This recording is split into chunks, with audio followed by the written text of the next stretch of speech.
Hey guys, welcome back to my channel AR anime world. I hope आप सभी लोग बहुत अच्छे होंगे। और आज मैं एक्सप्लेन करने जा रहा हूँ बुक ऑफ एस्पर का एपिसोड 496। जिन लोगों ने इसका पिछला एपिसोड नहीं देखा है वो लोग मेरे पिछले चैनल पर जाके देख सकते हैं और मैं उसकी लिंक डिस्क्रिप्शन में दे दूंगा और उस वाले चैनल को भी सब्सक्राइब कर लेना। और अब इस वीडियो के स्टार्टिंग में जो फैन होता है वो जी की बातों को सुनकर कहता है, ओ wise and brilliant sect leader, मुझे लगता है कि अब यहाँ से जाना चाहिए। फिर जू फैन इतना कह के यहाँ से चला जाता है और जी उसे जाते हुए देख रहा था और जी कहता है, जू फैन तुम मेरे एक्सपेक्टेशन से बहुत ज्यादा आगे जा चुके हो और बहुत ज्यादा ही ग्रो हो चुके हो और यही अच्छा होगा कि तुम यहाँ से चले जाओ डबल ड्रैगन गैदरिंग के बाद। हा। और फिर जो जू फैन होता है वो उन तीनों हेल के फ्रेंड्स को बुलाता है डबल ड्रैगन गैदरिंग के लिए, डिसिपल्स को चुनने के लिए। सबसे पहले तो वो लोग की चेंगलॉन के ग्रुप को चुनते हैं। उस ग्रुप में बाई लियान, लू जी और की चेंगलेन था और फिर कुईलैंग, यूलिंग, यूयर, कुई गैंग, टाई येंग और लास्ट में गुई हु। जू फैन इन सबको डबल ड्रैगन गैदरिंग के लिए चुनता है और फिर जू फैन इन सबको चुनने के बाद सेक्ट के बैरियर को क्रैक करके सेक्ट के बाहर आते हैं और वो सभी लोग सेक्ट के बाहर बहुत दिनों बाद आए थे और इसीलिए वो सभी लोग बहुत ज्यादा खुश थे। और फिर जो हेल के तीनों फ्रेंड्स होते हैं वो कहते हैं, अब कोई गैंग और यूयर को किस लिए यहाँ पर लाए हैं? ये दोनों तो फेरस रेडियन स्टेज के कल्टीवेटर हैं जो इनका समझ में नहीं आया और बाकी सबका तो समझ में आ सकता है, ये दोनों बहुत ही ज्यादा कमजोर हैं। और फिर जो जू फैन होता है वो कहता है, मैं बस इनको बाहर के वर्ल्ड को दिखाना चाहता हूँ, बाहर का वर्ल्ड कैसा है, इससे मेरे डिसिपल्स को सीखने को मिलेगा। और फिर जो हेल के तीनों फ्रेंड्स होते हैं वो कहते हैं, वो डबल ड्रैगन गैदरिंग है, कोई ऐसी वैसी देखने की चीज नहीं है, वहाँ पे कब कोई मर जाए किसी का पता नहीं। और फिर ऐसे ये लोग और बातें करते हैं और आगे बढ़ने लगते हैं। और फिर तभी जो जू फैन होता है वो उन सबको, जितने भी डिसिपल्स होते हैं उन सबको एक 7th ग्रेड की पिल निकाल के देता है। और फिर तभी जो कुई गैंग होता है वो कहता है, देखो मेरे मास्टर के पास रहने का यही फायदा है, तुम्हें पिल्स की कभी भी कमी नहीं होगी और मैं मास्टर के पास जितने दिन रहा हूँ उन्होंने कभी भी मुझे 7th ग्रेड के नीचे की पिल नहीं दी। और ये कहकर वो हंसने लगता है। तो जितने भी वहाँ पर लोग होते सब लोग उस पिल को खा लेते हैं, बट जू फैन ने उन तीनों वेनरेबल्स को वो 7th ग्रेड की पिल्स नहीं दी थी। तो वो जो तीनों फ्रेंड्स होते हैं वो लोग भी कहते हैं कि आप हमें भी दे सकते हैं। तो जो जू फैन होता है वो मना कर देता है और उनसे कहता है, ये कोई पिल नहीं है, ये तो बल्कि एक पॉइजन है और ये आप तीनों के लिए नहीं है। और फिर वैसे ही जो कोई गैंग की बॉडी होती है वो फ्रीज होने लगती है, मतलब बर्फ से नहीं, मतलब ऐसे ही जमने लगती है, एकदम रोबोट के जैसा चलने लगता है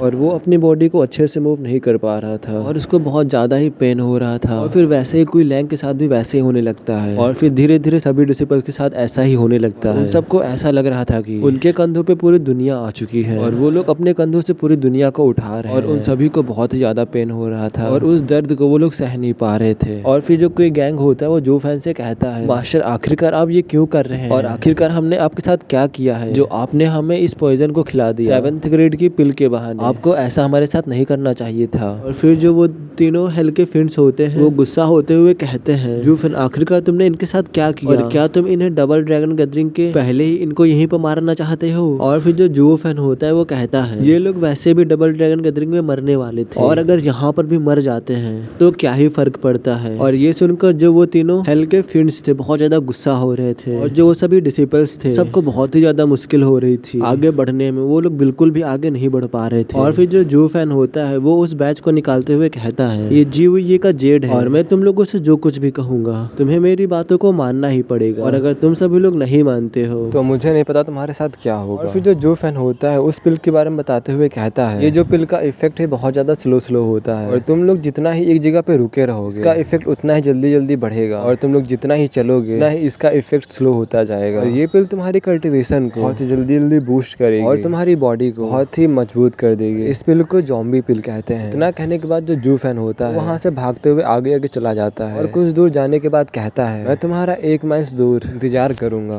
तुम लोग जल्दी आना। और इतना कहकर जू फैन वहाँ से चला जाता है। फिर हमें उन सभी डिसिपल्स को दिखाया जाता है, कुछ चलने में बहुत ज्यादा परेशानी हो रही होती है और वो लोग सिर्फ 15 मिनट में सिर्फ 1 मीटर चल पाते हैं। और ये सब कुछ देख के वेनरेबल्स को बहुत ज्यादा गुस्सा आ रहा था क्योंकि इन्हें सिर्फ 1 वीक में डबल ड्रैगन गैदरिंग में पहुंचना था। और जो जू फैन था जाते समय कहा था, अगर तुम लोग जिंदा बचते हो मैं तुम्हारा 1 माइल दूर इंतजार करूँ तो वहाँ पर आ जाना। और इस समय उन सबकी हालत छोटे से बच्चे जैसी थी क्योंकि किसी भी पल गिर के मर सकता था। और जू फैन जिस तरफ गया था वो लोग धीरे धीरे उसी तरफ बढ़ रहे होते हैं। और फिर हमें दूसरे सेक्ट्स को भी दिखाया जाता है। इस सेक्ट में डबल ड्रैगन गैदरिंग के लिए तैयारियां चल रही थी। और फिर हमें मिस्टिकल हेवन सेक्ट के बैक के माउंटेन्स को दिखाया जाता है। वहाँ पर एक बहुत बड़ा रॉक से बनी एक प्लेस थी जो कि बहुत सारी हवाओं और बर्फ से ढका हुआ था। वहाँ पर एक लड़की व्हाइट स्वॉर्ड लिए एक गुफा की ओर जा रही होती है और फिर उस गुफा में जाने के बाद वो किसी से सर झुकाकर कहती है, सीनियर सिस्टर, मैं डबल ड्रैगन गैदरिंग में जा रही हूँ और पिछले कुछ सालों में जो भी आपने मेरे लिए किया है उसके लिए आपका बहुत शुक्रिया। और फिर जो वो सिस्टर होती है कहती है, आखिरकार डबल ड्रैगन गैदरिंग का समय आ ही गया और मैं सोच रही हूँ क्या वो भी यहाँ पर आएगा। और फिर जो सीनियर सिस्टर होती है वो कहती है, किन-चैन क्या मैं तुमसे कुछ पूछ सकती हूँ। और फिर जो किन-चैन होती है वो झुकते हुए कहती है, सीनियर सिस्टर आप जो चाहे वो पूछ सकती है मुझसे। अगर तुम किसी ह्यूमन स्किमिंग सेक्ट के बंदे से मिलती हो उसके लिए थोड़ा इजी रहना, उसको ज्यादा नुकसान मत पहुँचाना और मैं उसे अपनी तलवार से घायल होते हुए नहीं देख सकती हूँ, हालांकि तलवार अब तुम्हारे पास है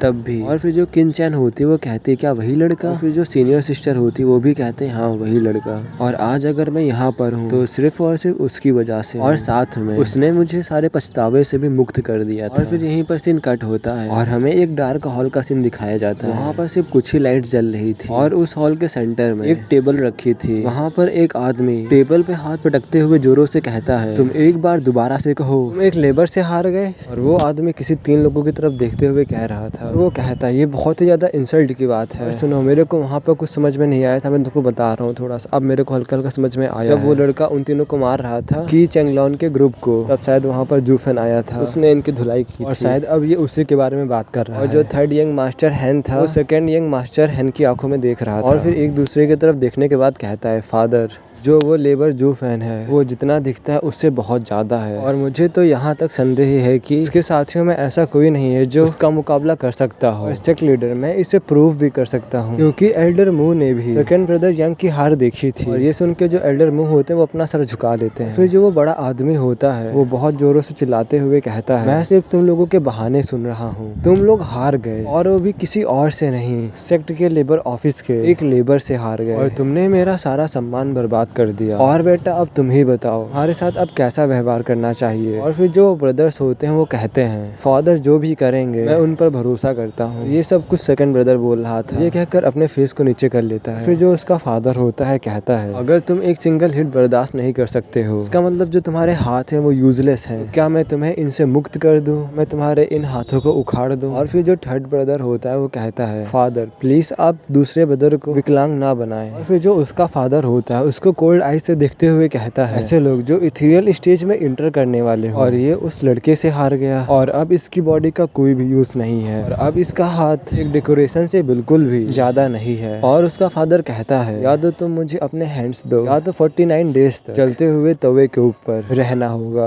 और अब तुम ही तय करो कि तुम इन दोनों में से क्या चुनना चाहते हो। और थर्ड ब्रदर को सेकंड ब्रदर की बहुत ज्यादा चिंता हो रही थी और वो कहता है, क्या इनकी स्किन ये तो पूरी तरीके से जल जाएंगे। और फिर जो थर्ड ब्रदर होता है वो कहता है, प्लीज फादर आप कोई और इसको पनिशमेंट दीजिए। और फिर तभी जो सेकंड ब्रदर होता है वो कहता है, फादर मैंने चूज कर लिया है, मैं 49 डेज तक मैं उस जलते हुए पिलर पर रहूंगा। और फिर जो उसका फादर होता है वो कहता है, और फिर तभी वहाँ पर कोई आ जाता है और कहता है, रुक जाओ। और वो इनका एल्डेस्ट ब्रदर होता है और वो अपने फादर से कहता है, फादर सेकंड ब्रदर इसलिए हारा क्योंकि उन दोनों में गैप बहुत ज्यादा था और उसके फेलियर में इसकी कोई भी गलती नहीं है। और फिर जो उसका फादर होता है वो कहता है, पर ये लोअर 3 सेक्ट के डिसिपल से हार गया जो कि एक लेबर से भी नीचे था। और फिर वो अपने फादर से कहता है, एक हीरो कहीं से भी आ सकता है और जो स्ट्रेंथ होती है वही सिर्फ मैटर करती है और उसका स्टेटस मैटर नहीं करता है और किसी स्ट्रॉन्ग से हारना ये कोई डिसऑनर की बात नहीं है। और डबल ड्रैगन गैदरिंग पास में आ रही है और अगर आप इसको पनिश करेंगे तो उससे इसकी परफॉर्मेंस में असर पड़ेगा और फिर हम उन तीनों मिडिल 3 सेक्ट से लास्ट में आ जाएंगे और डीमन स्कैमिंग सेक्ट भी यही टारगेट कर रहा होगा। और जो एल्डर मोह है वो भी उसकी स्ट्रेंथ को जानते हैं और फादर आप भी जानते हैं इसके में क्वालिटीज है 3 मिडिल सेक्ट के जीनियस में आने के लिए और स्टेटस ये सब कुछ नहीं होता है। और वो कहता है, डबल ड्रैगन गैदरिंग आ रही इसीलिए इसकी जो पनिशमेंट है वो बात को आप करवा सकते हैं। और जो सेकंड मास्टर था वो हाथ को जोड़े हुए अपने फादर के सामने खड़ा था और जो वो एल्डेस्ट ब्रदर होता है वो वहाँ से जाने से पहले कहता है, एल्डर आप उस डीमन स्कीमिंग सेक्ट के लेबर के बारे में क्या सोचते हो, आपका उसके बारे में क्या ओपिनियन है। और फिर ये सब कुछ पूछने के बाद वो कहता है, एक वर्दी अपोनेंट इस बोरिंग डबल ड्रैगन गैदरिंग को कुछ इंटरेस्टिंग बनाएगा, हा हा हा। और फिर जो उसका फादर होता है वो कहता है, मुझे कोई भी आशा नहीं है कि तुम लोग 3 मिडिल सेक्ट के ऊपर जा पाओगे पर तुम लोग अपनी पोजीशन को बनाए रखना। डीमन स्कीमिंग सेक्ट के केस में तो बिल्कुल ही अब उनके पास पावर आ चुकी है, वो लोग आगे जा सकते हैं और हमें देखना होगा कि वो सब लोग आगे ना बढ़ सके और नीचे गिर जाए। और यहाँ पर ये वाला एपिसोड खत्म होता है। यहाँ पर मैं तुमसे एक इम्पोर्टेंट बात करना चाहता हूँ। एक अभी न्यू मानवा आया है और उसको आए हुए सिर्फ 1 या 2 हफ्ते हुए और हर हफ्ते उसके सिर्फ 2 से 3 चैप्टर आते हैं। फिर एक वीडियो में 2 2 से 3 चैप्टर आराम से आ जाएंगे। और वो हफ्ते में एक बार आता है, हफ्ते में एक वीडियो उसकी आएगी। उसके साथ साथ बुक ऑफ एस्पर की भी आएगी और वो मानवा मुझे रीड करके बहुत अच्छा लगा। बुक ऑफ एस्पर से भी अच्छा लगा और शायद तुम लोग पढ़ोगे तुम्हें भी अच्छा लगेगा। तो उसका तुम लोग एक एपिसोड देखना और फिर बताना तुमको कैसा लगा। और अब मिलते हैं कल सुबह नेक्स्ट वीडियो में।